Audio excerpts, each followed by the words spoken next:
We of course have seen a few trends in recent months and years that gaming typically probably lost its image of being targeted to only a small, tiny little nerd or geek target group, because it has become wider reaching via different genres, other age groups or demographic segments, more female, more older.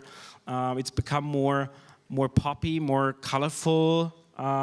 It's becoming more online, like people interact more with each other in gamings. And all these trends have led to the situation that games actually reach more and more. And you can see this, for example, by the share of media time consumption people indicate that they would spend on games in comparison to other media formats. Fans are very creative. They are designing new characters, they are doing fan arts, drawing the characters, and they write stories. They write their own stories. For example, in Ragnarok Online, some of the users writing they're writing down their experiences and telling them stories to friends. The fans are very, very creative. Because especially Ragnarok Online, it's a complete new world. It's about having adventures with your friends. You can share adventures, you can fight with them, you can sit and chat, just sit and chat, and it's like a new free time. As they can escape from all day stress and get some new idea. If you look at the last year, the industry did grow, depending from which region you look at, between 20 and 40%. You could say, oh, wow, a lot of new people coming in, since not every gamer played 20 or 40% longer, or not every gamer paid 20 or 40% more. Basically, the gaming market was expanded significantly. Why is gaming becoming more accessible?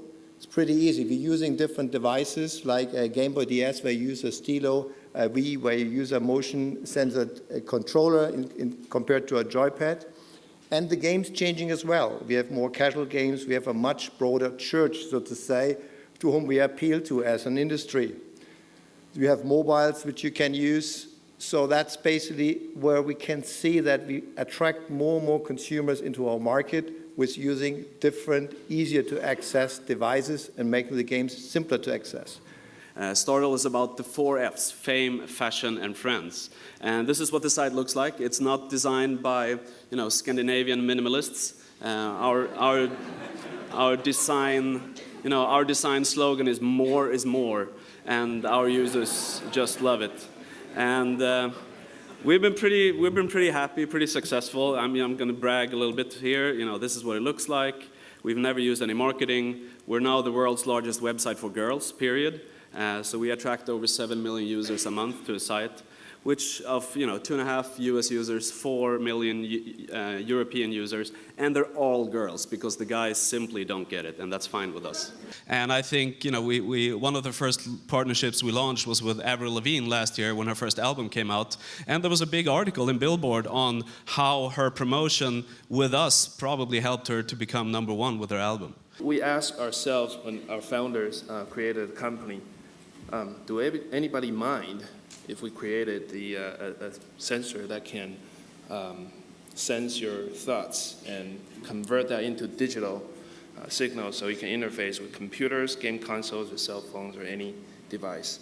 And hence, we have come up with a product.